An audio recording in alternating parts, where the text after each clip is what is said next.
E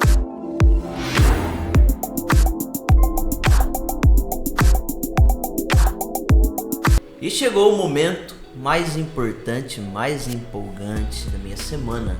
Chegou o Minuto Escola e eu não poderia iniciar esse programa sem agradecer a grande audiência que nós tivemos na semana passada. E já pedi para você, se inscreva aí no meu canal do YouTube que vai rolar aqui na tela. Aperta o sininho, porque aí você ficará por dentro de todo o conteúdo. E por falar em conteúdo, hoje nós falaremos sobre aluno de alta performance.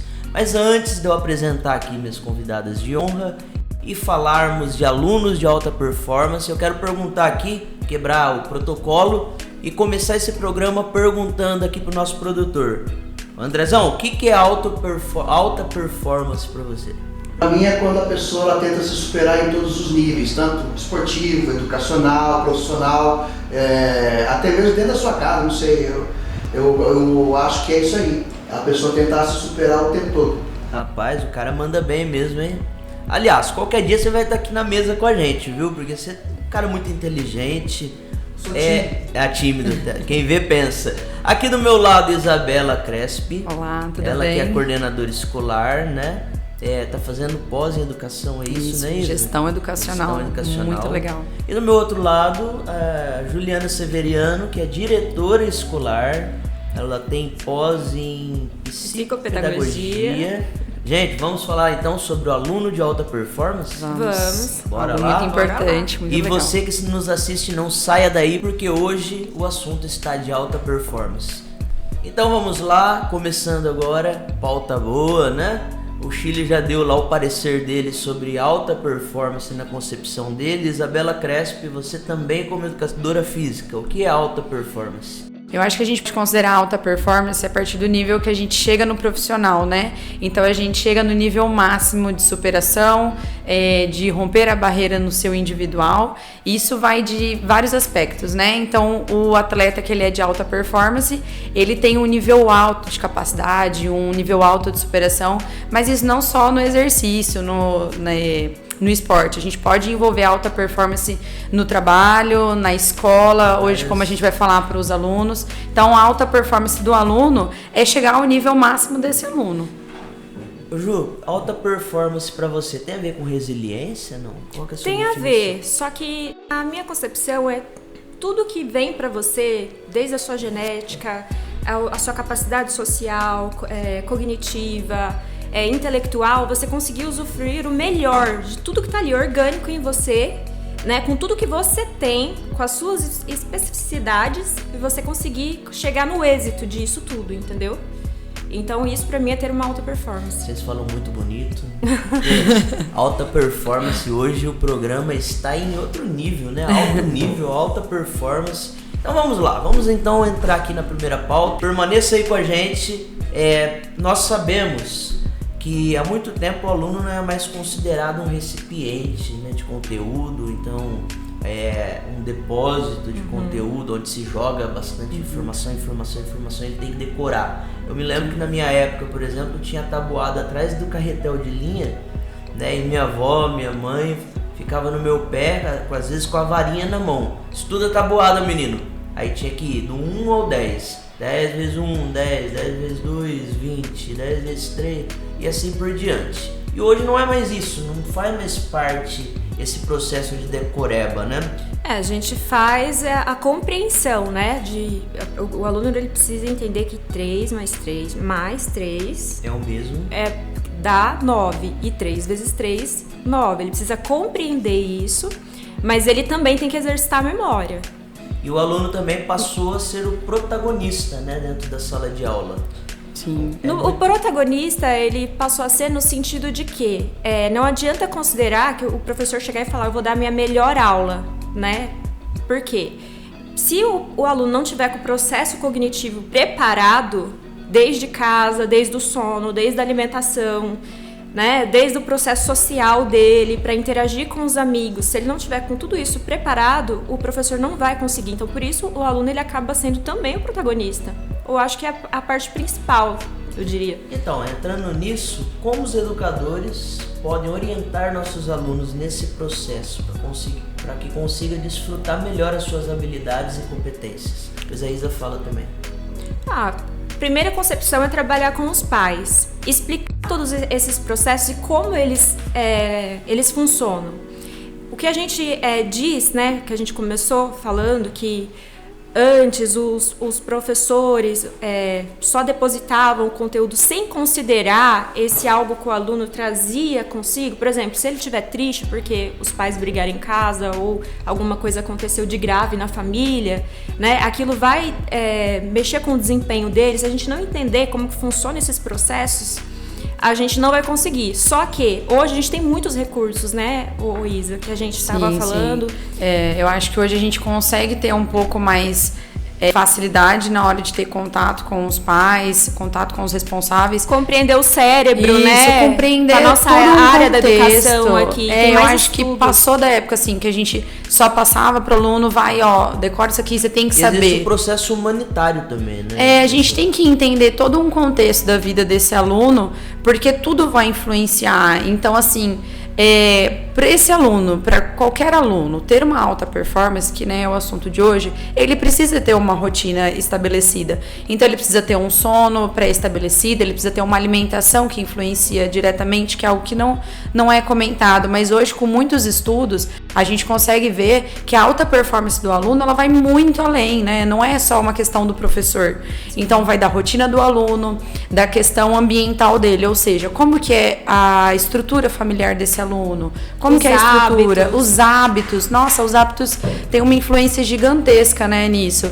E então a gente consegue estudar de uma forma ampla, não só o professor ter o seu melhor desempenho, mas também preparar o aluno para receber esse ensinamento, essa matéria da melhor forma possível e conseguir absorver. Quero jogar uma pergunta no ar e fica também para você que está em casa nos assistindo, mas nós vamos falar sobre ela daqui a pouquinho. O celular é um grande vilão desse processo? Daqui a pouquinho a gente responde. Mas antes disso, vou abrir uma outra pauta, pois nós sabemos que dentro da parte cognitiva dos alunos estão englobadas também aspectos e códigos genéticos, né? A minha pergunta é para vocês, né? Existe como mudar esse código ou influenciar para que eles possam contribuir com o desenvolvimento do ser humano? Antes a gente acreditava, né, que a genética ela vinha com o código totalmente fechado e que nós não conseguíamos fazer nada. Por exemplo, dava para modificar, alguém nasceu daquele jeito, é uma herança genética, não tem o que fazer, a avó também era assim, o vô era assim.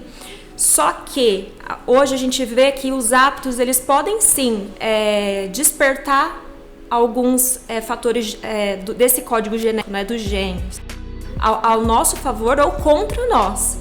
Então, segundo esses dados, é que a gente pode fazer os hábitos, né, alimentares, de atividade física, de exercício mental, para que esses possam ser despertados coisas boas, né, que sejam em nosso favor e silenciar aqueles genes, por exemplo, cancerígenos, né, coisas que atrapalham o nosso desenvolvimento cognitivo.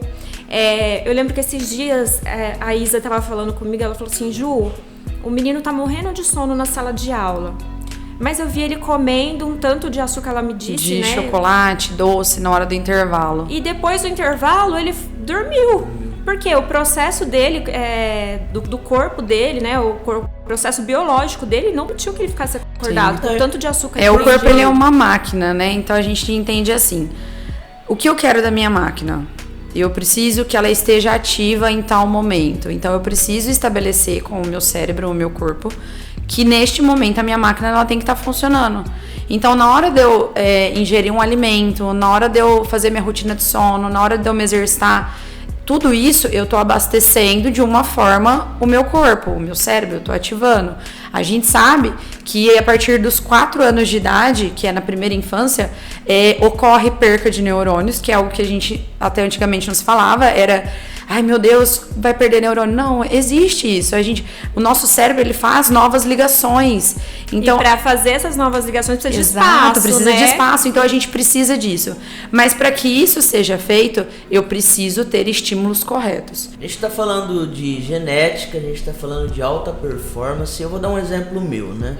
Por exemplo, meu pai era obeso, Aí é muito comum a gente ouvir falar, por exemplo, que eu tenho uma grande tendência, e de verdade eu tenho mesmo, para me tornar um obeso. Minha avó também tinha obesidade, enfim. Isso é genética? Tem já pesquisas falando que 5% é genética. 95% são hábitos e escolhas. Então, 95% das pessoas que estão hoje obesas ou com sobrepeso... não é porque o vô era, porque... Não, são hábitos. Isso são 5% da população que tem realmente o gene da obesidade e que, né, é muito complexo. Os outros 95% conseguem mudar isso. Isso também ao contrário, né? Acho que é válido lembrar, por exemplo, às vezes você não tem essa genética na sua família, mas o hábito te torna obeso, diabético, e a gente está falando em questões de aspectos de alimentação, mas isso vai para aspectos de mental, de eu não ter o interesse à leitura, de eu ter uma capacidade cognitiva baixa. Se isso não é estimulado, isso é gravado no meu código genético. Então, nosso corpo, ele faz gravações na nossa genética. Então, a gente tem um código. Ele não muda, mas é como se carimbasse. Exato, a gente vai fazendo marcas. E essas marcas eu vou passando adiante. Então, que marca que eu tô fazendo na minha genética para eu passar adiante? E qual marca eu vou barrar e modificar na minha geração, no meu corpo? Isso é muito importante. Já não existe mais aquilo. Minha mãe era diabética, eu vou ser diabética, meu filho vai ser diabética. Não. Eu posso quebrar essa corrente, essa marca genética... A partir de uma mudança. A partir de uma mudança de hábito, de escolhas. Assim, que existem pessoas que nascem com a diabetes, a gente entende isso. Mas existem as exceções. A gente fala isso com muito respeito, mas muitas pessoas obesas desenvolvem a diabetes, né? Aí eles falam, eu sou diabético. Não, é um sintoma da obesidade. E a gente tá falando aqui de obesidade. E também, só mais uma coisa, Bruno, lembrando que também tem pesquisas, né, que eu também, mais uma vez, falo isso com muito respeito, que dizem que a obesidade, ela atrapalha o seu desenvolvimento cognitivo. Você tem perdas cognitivas. Mediante ela atrapalha a alta performance? Condição. Atrapalha.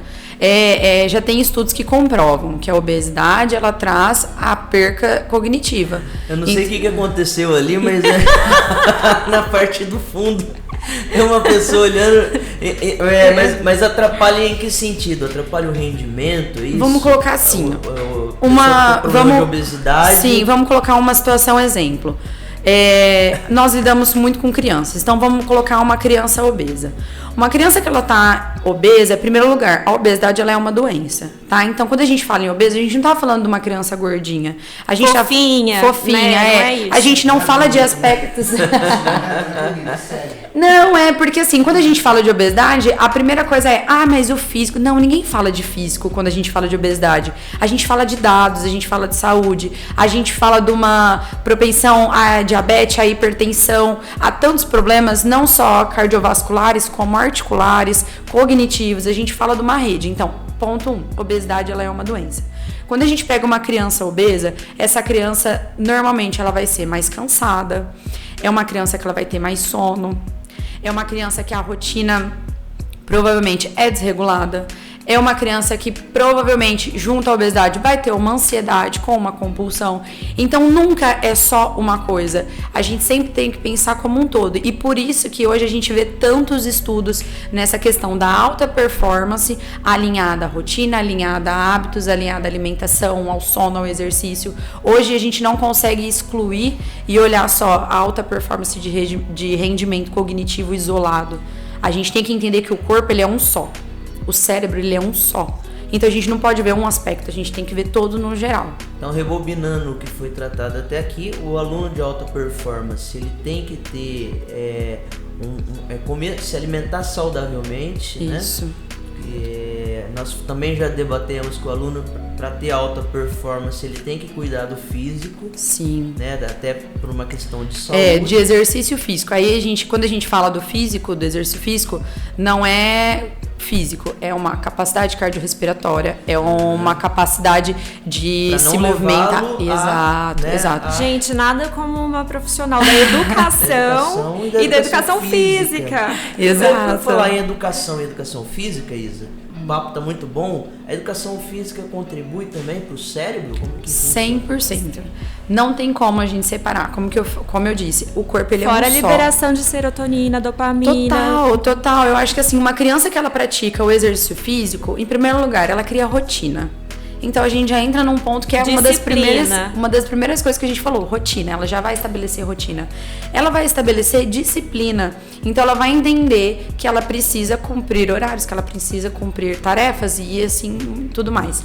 Aí nós vamos para aspectos físicos. Essa criança ela vai ser mais ativa, ela vai ter serotonina, ela vai ser mais bem-humorada, ela vai ter um relaxamento, então ela vai sair do pico de estresse, porque as crianças, parece que não, mas as crianças elas sofrem estresse e pressão na escola, mesmo os menores, porque eles têm que aprender a ler, porque eles têm que aprender a escrever, eles começam a ter Fora provas. a preparação do cérebro, né? Eu lembro que eu vi muito tempo atrás, na faculdade, que falava das cambalhotas, né? Que a gente ensinava os alunos a dar, que aquilo ali preparava o cérebro do aluno para que ele pudesse aprender matemática, vários aspectos do aprendizado ligado ali à coordenação motora, mas não só o motor. Preparando o cérebro para que pudesse lidar com preparando também a direita, com a cambalhotas esquerda, da com vida. Deixando assim, dois exemplos acho que dois exemplos mais práticos, né? Um exemplo, já existe estudos em crianças com dificuldades cognitivas. Então, a criança que ela tá tendo dificuldade na escola, tá com alguns problemas de lógica cognitiva. Quando colocadas numa alimentação saudável e no exercício físico, no mínimo 2 vezes por semana, em 6 meses essas crianças evoluíram a parte cognitiva. Isso, muito bacana, é um estudo né? sensacional, porque o exercício físico, alguns pais, é pra ele gastar energia. Não, gente, vai muito além o exercício vai físico. cansar ele um pouco, vai cansar, né? Não é você só tá pra trabalhando isso. a parte cognitiva, a parte motora, você tá trabalhando tanta coisa. E a gente até tem um projeto nosso aqui, né? A gente tem, que a gente facilita para os pais. Pena que poucos aderiram. E é uma importância mas tão mesmo grande, assim, né? a gente colocou os que Não, a gente lá. martela porque é realmente muito importante. E outro exemplo bem básico da importância do exercício físico é a questão dos radicais livres, né? Que a gente vê muito sobre isso. Eu vou tomar a vitamina E para eliminar os radicais livres. Se você não praticar o exercício físico ao tomar a vitamina E, esses radicais livres vai dar o feedback, vai aumentar. Então, tudo é um montante. A gente nunca pode isolar uma situação. O corpo ele é um só e a gente tem que ver uma máquina como um todo. Infelizmente, o nosso tempo está chegando ao fim, né? O nosso produtor já colocou lá 5 minutos para acabar. Então, assim, daqui a pouquinho nós vamos falar sobre celular. É ou não é um vilão, principalmente se tratando da alta performance, né? Mas antes disso, vamos concluir aqui esse papo que está muito legal, né? É possível nós desafiarmos nosso cérebro para ir além? Se é possível, como? Como exercitar?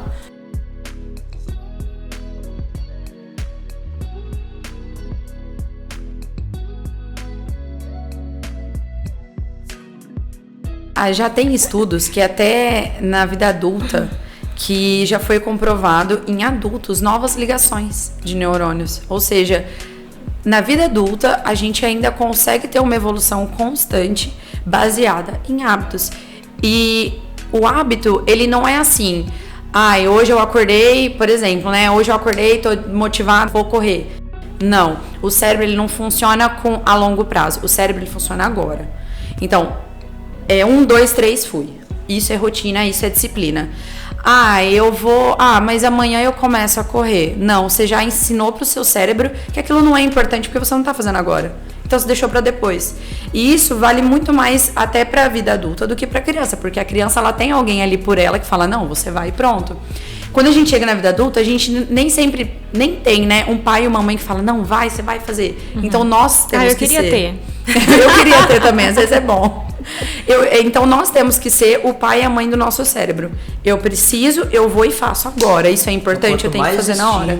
Então é estímulo. Física, quanto mais estudo da maneira correta, o cérebro melhorar essa alimentação, tirar um pouco desse açúcar. Físico e mental. Exercício físico e mental. Então, praticar um exercício físico, mas praticar uma leitura, um exercício mental, estudar um assunto novo, isso é duas práticas. Lembrando uma coisa que eu queria falar e eu tinha esquecido, Isa, sobre alimentação, que você imagina que se a gente mandar para todos os dias para a escola o lanche da criança ser uma bolacha, um suquinho, gente, são 200 dias letivos.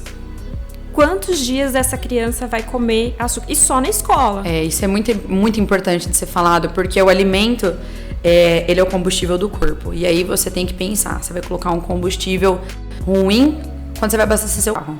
Você procura o quê? Uma gasolina boa, um álcool bom, um combustível bom. E o corpo é a mesma coisa. Quando você ingere muito açúcar, você tem um pico de glicemia e o corpo, ele processa esse alimento. Então, essa criança que ela comeu no intervalo, após o intervalo, ela está processando o alimento, o corpo ele está trabalhando. Se eu colocar um alimento que exija muito, um alimento com muito açúcar, vai dar sono, porque o corpo está fazendo muito trabalho. Se eu consigo colocar alimentos mais saudáveis e até alimentos que estimulem o meu corpo, que me tragam mais energia. Hoje a gente tem uma variedade de alimentos aí facilmente. É pesquisar, é estudar, é procurar saber. Eu vou ter um desempenho muito melhor. Então é muito importante, principalmente para as crianças. É a mesma coisa que a gente estava comentando da marca genética. Eu tô até agora, assim, com tudo que você está dizendo, né? Até vejo em caso que a gente consegue tirar do meu filho, a gente tira. Só que eu vou até marcar uma nutri para ele. Porque, né, até que uma dica para os pais que estejam assistindo, marca uma nutricionista e pede para ela ter uma conversa com eles. Porque às vezes a gente falando, eles vencem os nossos limites. Né? Então, para não burlar e explicar, né, tudo isso para eles. Eu tento dizer isso pro João. Eu falo, mas por que eu não posso comer açúcar? Aí eu falo para ele, assim, você quer perder o seu desenvolvimento? Né? Você fala isso sempre. Sim. Só que eu acho que a vontade de comer ali, a gente tenta, né, regrar. É maior. Então, a criança, né, ela vê muito o prazer momentâneo. E é muita coisa colorida, né? É pirulito. É bonito, né? É bonito, gente. Doce de criança é lindo. Uma fruta, ela é simples. Nós, adultos, se você graça. vai que nem... Eu vim de Gramado. Lá tem as casas de chocolate. Você acha lindo, por quê? Até a gente gosta. É muito bonito. Essas duas falam tão bem que elas estão conseguindo me calar aqui, né? Mas assim, é que a gente precisa realmente avançar. Alta performance tem a ver também com organização, mas isso é um tema que eu vou trazer no próximo Minuto Escola, falando sobre a questão da organização, do cronograma de estudo, que também a gente tem que ter estratégia, né? Se não montar, toda pessoa que tem alta performance, ela tem estratégia. E a estratégia passa pelo planejamento. Tô até ouvindo aqui a sugestão do nosso produtor, né, que realmente tem muito conteúdo, é muito abrangente. Então nós vamos pegar aqui a parte 2 para falar principalmente sobre a questão da organização, cronograma de estudo, que é uma coisa muito interessante para o aluno que quer Muito importante para o aluno que quer ter alta performance. Vamos então para a pergunta-chave, né, que não nos faz calar. O celular é considerado um grande vilão? Não? É bom? É ruim? Para o aluno que quer ter alta performance? Esse é um papo que a gente já teve uma vez aqui, mas eu acho legal salientar que, né, vamos fazer as ressalvas. O celular, ele foi um grande avanço da nossa sociedade equiparado à escrita, porque ele interage, ele não é uma coisa passiva. Por exemplo, como a TV você fica olhando e você não interage, então requer algo do ser humano, e isso nos torna mais inteligentes, sociáveis, só que ao mesmo tempo nos trouxe um nível de estresse, de ansiedade, né, como nunca visto. Então, houve uma pesquisa japonesa que fez teste com jovens, né, alunos, e para ver se o celular diminuía a capacidade cognitiva. Então, tudo que a gente está falando hoje é o que pode melhorar ou diminuir a capacidade cognitiva para que a gente possa alcançar a alta performance. Então, nessa pesquisa, na primeira sala, o celular ele ficava na mesa e o aluno ele fazia as atividades. Numa outra sala, ficava na bolsa e os alunos fazendo atividade. Numa terceira sala, ficava ainda em outra sala o celular, não na mesma sala do aluno. Então, existiam 3 salas e foi comprovado, sim, que o celular por perto atrapalhava, sim, o desenvolvimento dos alunos nas atividades com nível de ansiedade. E você deixa o seu celular onde você vai dormir, no quarto que você vai dormir, você vai sentir que o seu cérebro vai mandar uma mensagem pro teu cérebro para ele ficar ativo para aquilo ali. Então você não vai dormir direito. Sim. A luz, ela atrapalha, né? A luz do celular, ela atrapalha a produção de melatonina. Então, a gente começa por aí. Se você tem um hábito de ficar no celular antes de dormir, já te atrapalhou. Então, aí, o hipocampo, que é o responsável por consolidar a sua memória. Porque, assim, é indicado 8 horas de sono para que o seu cérebro trabalhe. Isso para adultos, né? Porque para criança é mais. Aí então assim, 8 horas é o recomendado para que seu cérebro consolide as memórias, absorva, e possa trabalhar de novo novamente. Eu falo, gente, eu mesma tenho extrema dificuldade em dormir 8 horas. Sim. E aí a gente sempre nessa pressa do dia a dia, a gente fica muito no celular antes de dormir, deixa eu terminar de resolver isso, deixa eu terminar de ver isso. Então você começa a ter um problema, você atrapalha a sua produção de melatonina, aí você já atrapalha o seu hipocampo de consolidar essas memórias na hora de dormir, o seu sono fica um sono agitado, você não entra no sono REM, acorda cansado no outro dia e aí... Não, legal essa questão do celular, muito interessante. Eu quero lançar aqui uma reflexão para você que nos assiste, tá? Se você tiver com seu celular, ou no momento de sono, ou no momento de estudo, e ele estiver ligado e ativado, e de repente toca aquele sininho, uma mensagem, você consegue deixar para ver essa mensagem depois, ou você tem que ver instantaneamente? Então fica essa reflexão, tá? Porque a gente está falando aqui sobre alta performance, ansiedade e tudo mais. Estamos encaminhando para o fim, mas antes disso eu não poderia deixar de agradecer os parceiros do Minuto Escola, que são Ágil Solar, Energia Solar e Fotovoltaica, Arelo Decor, Cleiton Barbosa, Móveis Planejados e os colégios Judá e Severiano. São os parceiros aqui assíduos do Minuto Escola. E agora sim, para finalizarmos, eu queria perguntar para as minhas duas convidadas como sermos pais de alta performance. Porque nós estamos falando de alunos de alta performance, mas um aluno de alta performance precisa de pais de alta performance? Eu considero que sim, e a educação eu considero a ciência mais humana de todas as ciências, porque ela transfere para as pessoas toda a cultura humana. Tudo que a gente produziu na humanidade inteira, vocês pensam como isso é muito forte, assim, muito doido de pensar. Tudo que a gente produziu de anos, de milênios, a gente consegue transmitir através da educação. Vai se modernizando, só que aquilo ali tá na gente, né, da cultural, né, todas essas... Então, por isso que eu peço para que os pais tenham esse cuidado, né? Às vezes você paga a escola pro teu filho, ou às vezes teu filho tá na rede pública, né? Aí você acha que tá fazendo a tua parte, mas vamos tentar um pouco mais, vamos tentar ser um pai de alta performance, né? Fazer com que os nossos filhos tenham essa alta performance. Eu acho que é isso. Eu acho que a gente tem uma influência total sobre os nossos filhos, né? Então, assim, sejamos os adultos da relação. Sejamos nós quem estabelece o que é o melhor, nós estabelecemos a rotina, nós estabelecemos os hábitos bons e que possamos ser o melhor exemplo. Porque o falar ensina muito, mas o exemplo ele consolida na vida da criança, principalmente. Então, sejamos exemplo também para as crianças. Quero agradecer aqui a presença de vocês duas no Minuto Escola mais uma vez, né?